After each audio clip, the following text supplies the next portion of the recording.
Hi, everybody. I'm so happy that you can be here for our interpretation of poetry video. I'm here with Keep St. Pete Lit.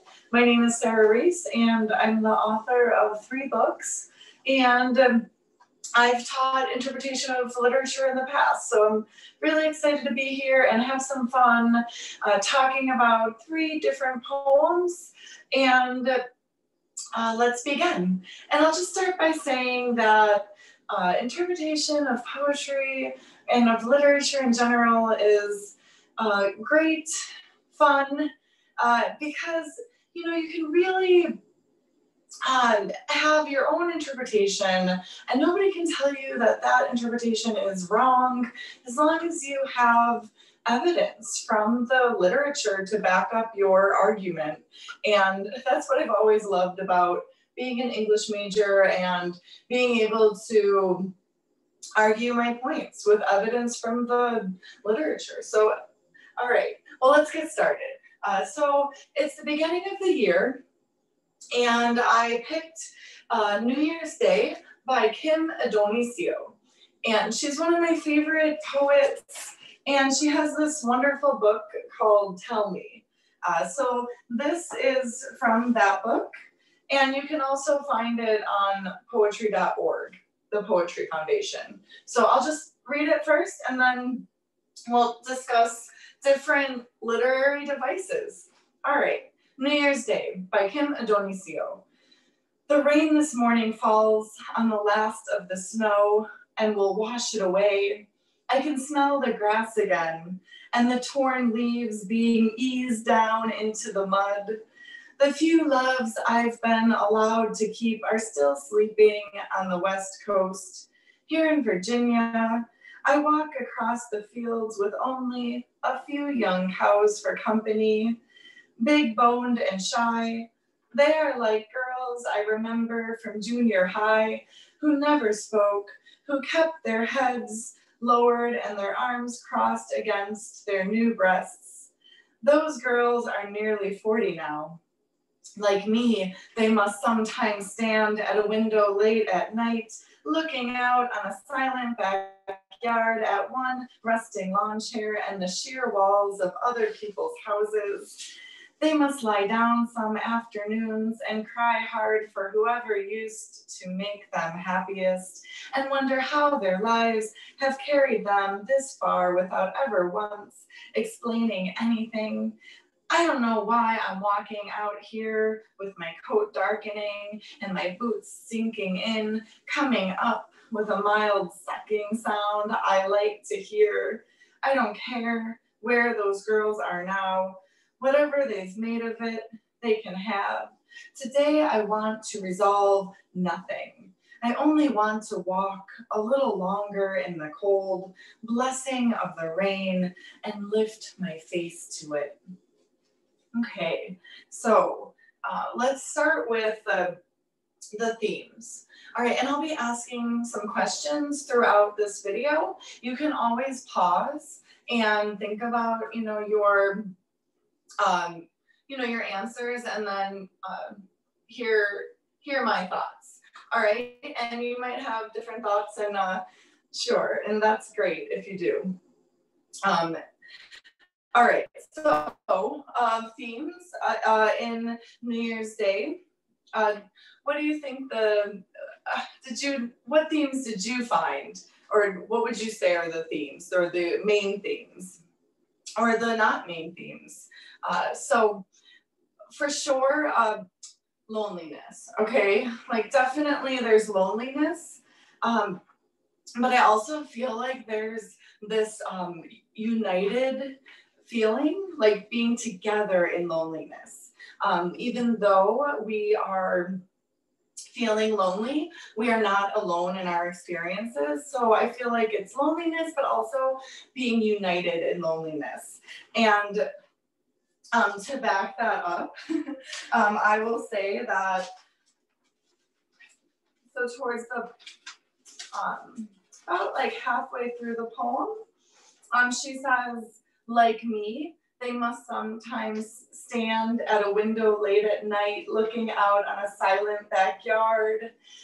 So just how she talks about the girls that she remembers, these girls from junior high school, and she says, like me, they must also experience this loneliness. So yes, and then longing for sure.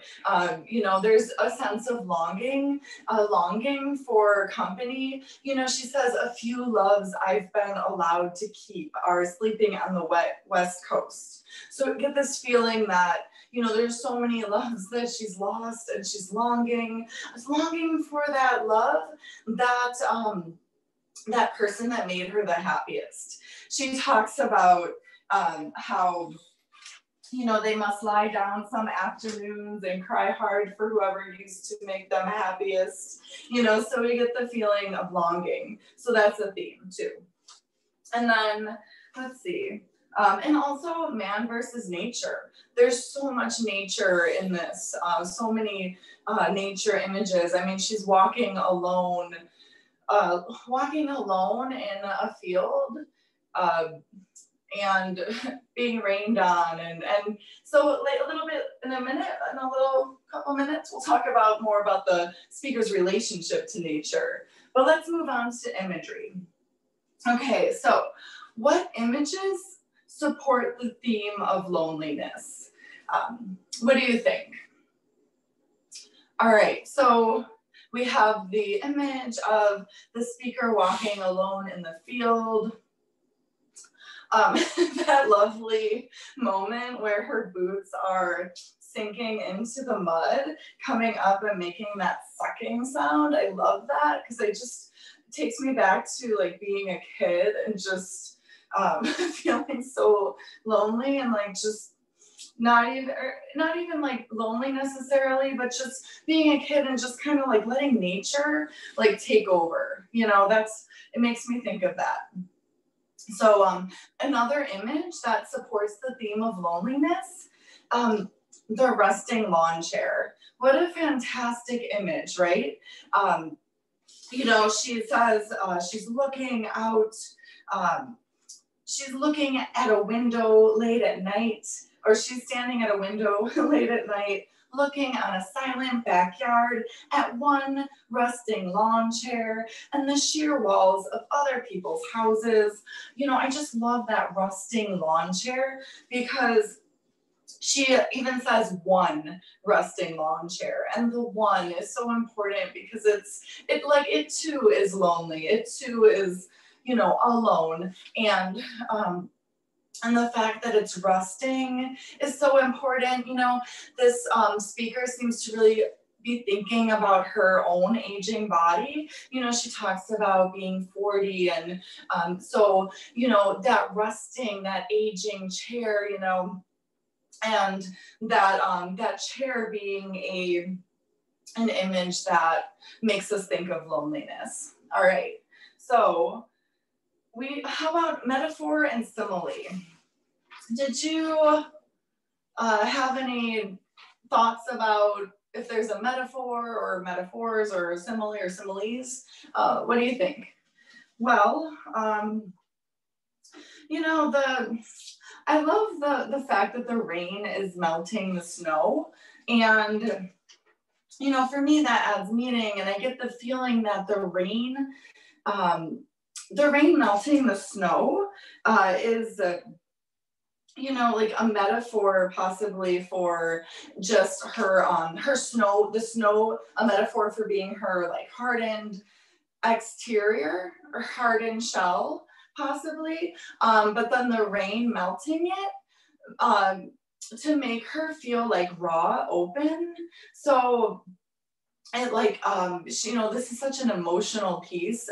She's really revealing such personal feelings and emotions. And so I love the fact that the rain is melting the snow in the way that, in the same way that she may be opening up and and all of those feelings exposed, just like the leaves and the grass become exposed from the rain melting the snow.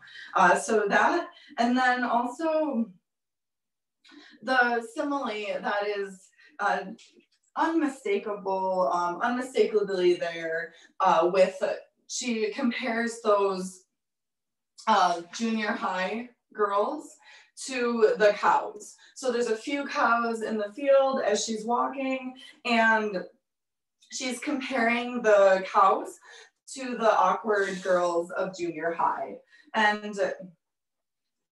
it's really fantastic how she does that too. You know, she says big boned and shy. They're like girls I remember from junior high who never spoke, who kept their heads lowered and their arms crossed against their new breasts. So yes, there's a simile there. And it all just creates this feeling of, you know, just being lonely, you know, lonely, awkward, as younger people, uncomfortable, you know, and then being an adult and realize that you still haven't like figured it all out, you know, like you still haven't figured life out exactly, you know. And Adonicio writes, I don't know why I'm walking out here, actually a little up. She says,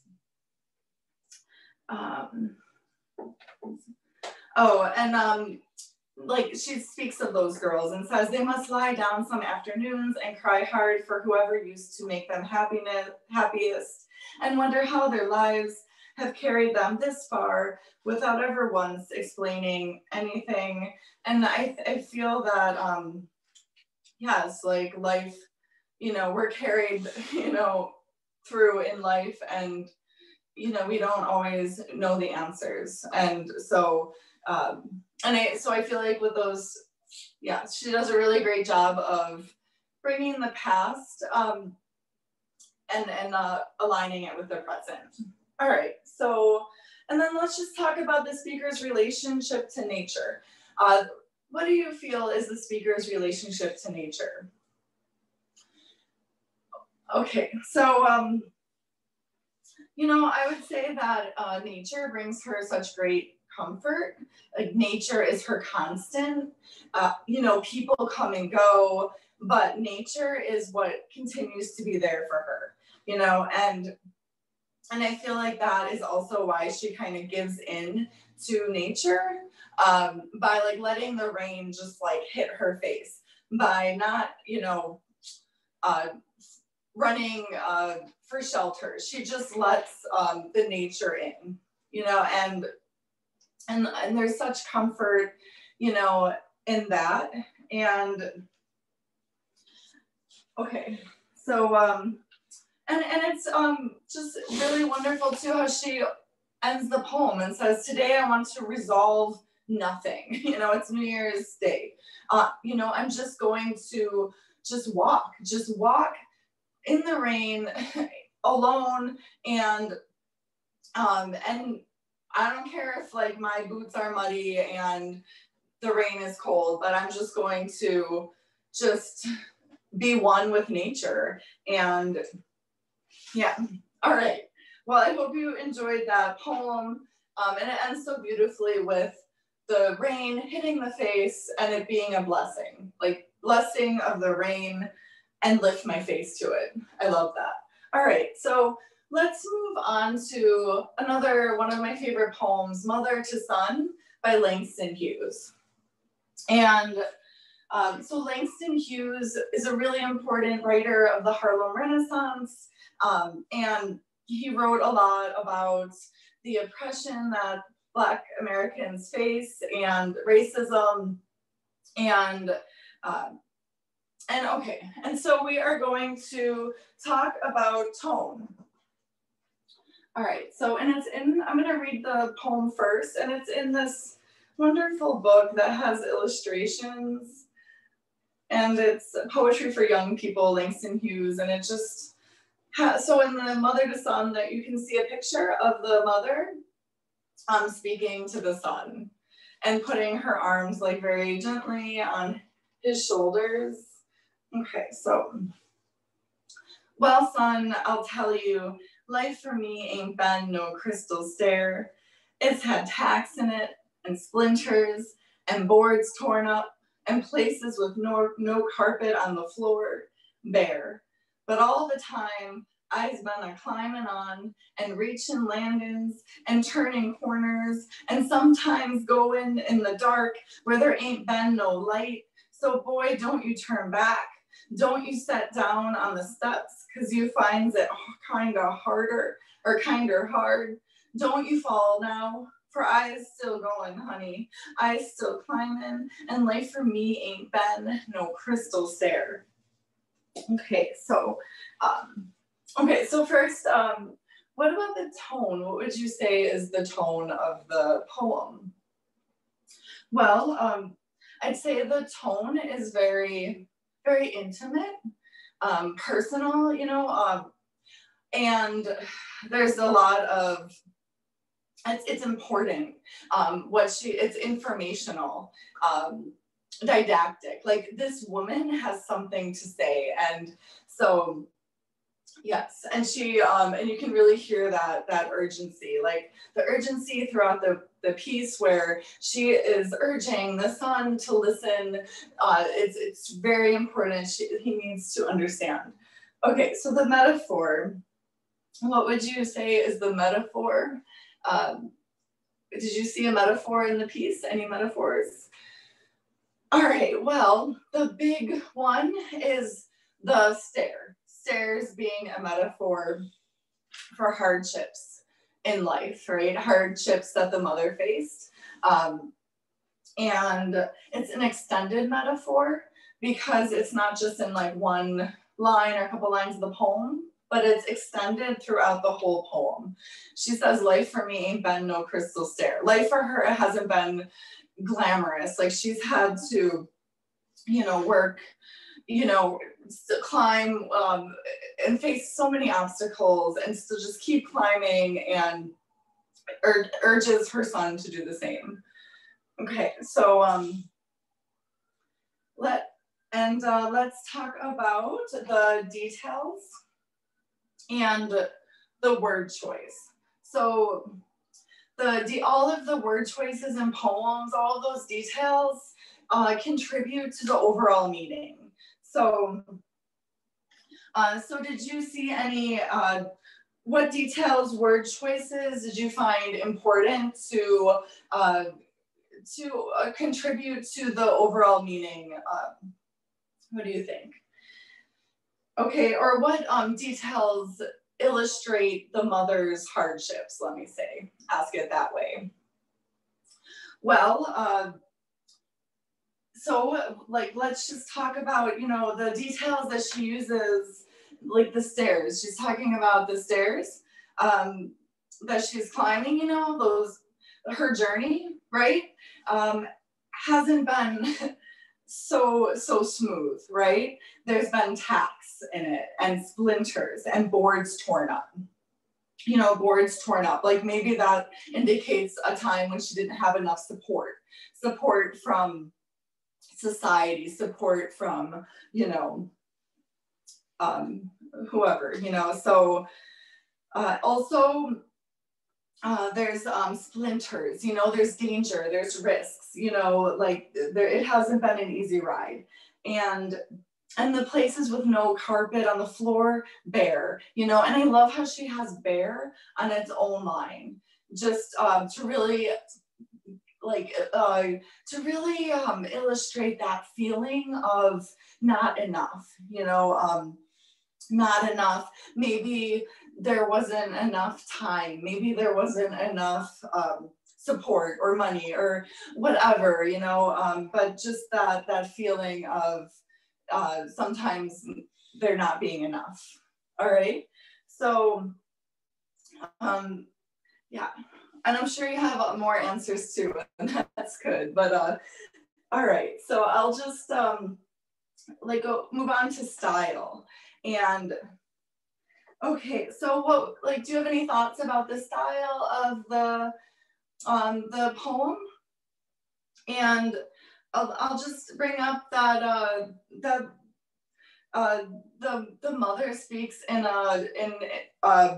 speaks in a dialect, and so it's non-standard English, and that's really wonderful how her way of speaking is captured and preserved that way. And it also makes it so intimate too, because you really hear the way she's speaking to her son.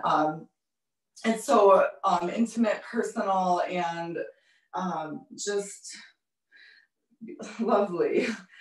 So the other thing I'll just mention is the line breaks, which are, some lines are short, some lines are long, and that works really well. You know, when I turn it this way, sideways, you know, I just kind of get the feeling that I'm like going up and down, you know, and it kind of mimics the ups and downs of life, you know, which I think is really interesting. But when I have it like just the right way up, you know, it's kind of a skinny and long poem, and that makes me feel like I'm climbing the stairs, like just, you know, trudging forward, like moving ahead despite obstacles. And I think I think that Langston Hughes really captures that mother's voice so well.